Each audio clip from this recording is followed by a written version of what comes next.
Vital improvements, last piece. Where is it that you need to improve your skills the most in order to accomplish the goals that you've got? You see, you are at the center of your universe. The world is responding and reacting to you. Every conversation you enter, you change the conversation. You're like lightning in a bottle for every engagement that you step into. And when you change, everything around you changes. You truly are 100% responsible for all the situations that happen around you by your engagement. I kind of call it what was called a personal development set point. It's like a thermostat, right? It doesn't matter what's happening outside, it'll keep the room temperature the same on the inside. So if you set it at 70 degrees, all of a sudden it gets really hot, it'll kick up the air conditioner, bring the temperature back down to 70. All of a sudden it gets really cold, it'll kick up the heat, bring it back to 70. So it doesn't matter what's happening on the outside, the inside stays exactly the same. Well, all of us have a personal development set point. And the reason why you're not able to accomplish more is because that achievement might be above your set point. It works like this. See, a lot of times people will run into a bunch of money, and we see it all the time with lottery winners, right? Somebody's making $30,000 a year, they get paid $20 million. In 3 to 5 years, what's inevitably the situation? How is that possible? How does somebody make $30,000 a year, get $20 million in their hands, and then in 3 to 5 years be broke? Because the money was far above their set point, and unconsciously they did everything they possibly could to get rid of it until it went back down to their personal development set point. A lot of people go on diets, lose a bunch of weight. What happens inevitably? Gain it all back. Why? Because that weight was not commensurate to their personal development set point. See, you could wave a magic wand and put 40 pounds on me by magic. And in 6 to 9 months, what's probably going to be the case? I'm going to lose it off, right? Because that weight is not commensurate to my personal development set point. You could take somebody who's 50 pounds overweight, magic wand, take it all off. In 6 to 9 months, what's inevitably going to be the case? They're going to gain it all back, right? Because that's going to be equal to their personal development set point. Business, you can all of a sudden have a runaway freight train, business starts to grow, but if it's not equal to the personal development set point, it'll fall back right to where it was. So, what do you do about this? If you're stuck at a personal development set point, how can you possibly ever achieve what you haven't achieved before? Here's what you do. Stop working on your money, your health, your business, and your relationships. Instead, work on you. And when you grow, when you raise your personal development set point, then all of a sudden everything in your life grows along with you. My mentor, Jim Rohn, put it this way. For things to change, you have to change. For things to get better, you have to get better. For things to improve, you have to improve. And when you improve, everything in your life improves along with you. What you have to do is to raise your personal development set point. In whatever area you're focused on trying to achieve, underneath that is a skill set point. When you raise the skill set point, then all of a sudden everything around you rises to its level. And I think we actually need to learn less and study more. See, information is not the obstacle to any of our achievements. With a Google search, every piece of information in the world is available to you. Information is not the problem. As a matter of fact, information is the problem because it's overwhelming you, and in the paralysis of too much information, you're doing nothing. And so I say you need to learn less and study more. Find a few things in which you are allocating your attention to and go deep in the study of a few things, period. So my personal development plan, I'll give it to you real quickly. My personal development plan is really simple. I call it the 1-1-5-3-1-30-35-10-10 plan. Yeah, it's more simple than it thinks. Number one is, what is my number one goal? Of my big three, what's the number one most important goal? Then, what's the number one skill necessary to achieve that goal? That's the 1-1 part. Then I take the new skill, and every quarter I attack a new skill. Every quarter, that's all. One skill a quarter, that's it. And I buy the top 5 books focused on that skill, the top 3 CD, DVD programs, and I go to one seminar focused on improving that skill. And you go like, wow, geez, that seems like a lot of time. No, it's not, right? So all I do with the time is, that's the 30-30 part. Every morning I get up and I read for 30 minutes, one of those 5 books.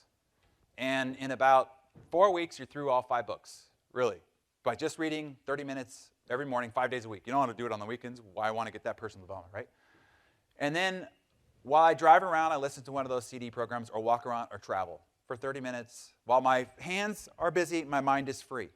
You spend 300 hours in your car on average every single year. You get a PhD in any skill that you want in the time that you just drive around. It's called net time, no extra time. And I treat it like a race. I mean, If I'm traveling, if I'm walking through the airport, if I'm walking the dogs, if I'm in the gym, I'm feeding my mind. Every hour that goes by, I feel like I'm getting steps ahead of my contemporaries. Now you go, well, that's a lot of money to spend on your personal development. No, it's as simple as this. Brian Tracy taught me the 10-10 investment. When I was 18 years old, so you want to take 10 cents of every dollar you make and carve it off to help other people, right? Tithing, you've heard of that? And you want to take the other 10%, carve it off to help yourself. 10 cents out of every dollar you earn needs to be reinvested in your own personal development. He says for every dollar you invest in your personal development, it adds $30 to your bottom line. I've had that philosophy since I was 18 years old, and I can tell you the rate of return is far greater than 30 to 1. Now, where else can you go get a 30 to 1 return on your financial investments? Anywhere, and I'm talking to a room of financial advisors. The best place is your own personal development. Jim Rohn put it this way. He says, you want to take the goals that you've got, and your goals need to equal the investment you make in the achievement of them. So you want to make $250,000 a year, you should be spending $25,000 on your personal development. That 10% equal to the goal that you've got.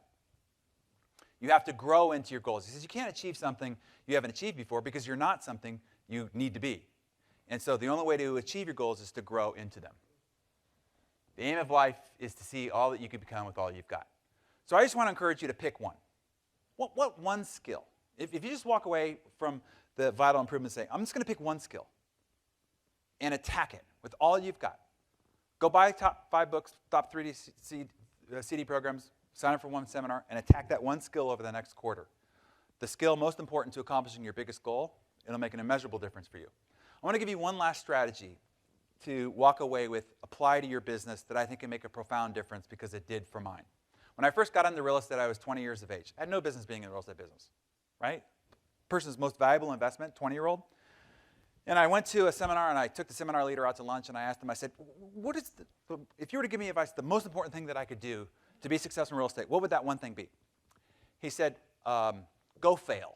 And I said, I thought the whole idea of success was to avoid failure. He says, no, it's exactly the opposite. He says, I want you to go fail rapidly, go fail big, go fail as fast as possible. And he could see that I had this perplexed look on my face, and he gave me this quote from Thomas Watson who said, the key to success is massive failure. Think about that for a second. The key to success is massive failure. Instead of hearing that as a motivational quip, what if that were true? The key to success is massive failure. Now, based on the look on your face, same look I had, he wrote out this little analogy. He says, look, life is like a pendulum. On one side of the pendulum is pain, rejection, sadness, and failure. On the other side of the pendulum is joy, love, happiness, and success. He said, you can't push the pendulum on the side of joy, love, happiness, and success, but you can on the side of pain, rejection, sadness, and defeat. Your job is to go push the pendulum as far and as wide as possible on the pain, rejection, sadness, and failure side. He says, most people find this little comfort zone, and they're never willing to experience a certain level of pain, rejection, and sadness, so they never experience a certain level of success, happiness, and joy. And that ends up becoming the confined reality of their life, the comfort zone. He says, your job is to push that pendulum as high and wide on the side of failure and rejection. So in real estate, there's a few places you can go get a lot of rejection really fast, right? Expired listings, for sale by owners, the scourge of the earth, right? Door knocking, cold calling. And I just took his advice straightforward. And I just went and just subjected myself to massive amounts of rejection, defeat, failure, sadness, and bludgeoning. I pushed the pendulum high and wide. I was in an office of 44 agents, veteran agents. And in 90 days, I was outselling the entire office combined with a number of new listings and a number of new escrows. It did exactly as he promised. It swung in equilibrium on the other side. And even to this day, this becomes a new confined comfort zone. If I get to the end of the month and I have not had some sort of defeat, failure, or rejection of some epic proportion, I am mad at myself. Why? Because I want more success than I have right now. And the key to success is what? Massive failure. You ask Richard Branson, the king of failure, he's had more failures than anybody in this room, times 100. Epic failures. I mean, remember Virgin Brides? Virgin Cosmetics? Virgin Cinemas? Virgin Cars?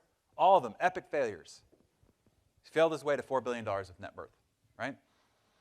You want to pursue failure with a passion. When you can turn fear into fun, When you turn the pursuit, instead of success, when you turn it to the pursuit of failure, of rejection, of defeat, all of a sudden, fear and failure loses its energy. And the only thing that I did in the real estate business over my contemporaries is I just outfailed them.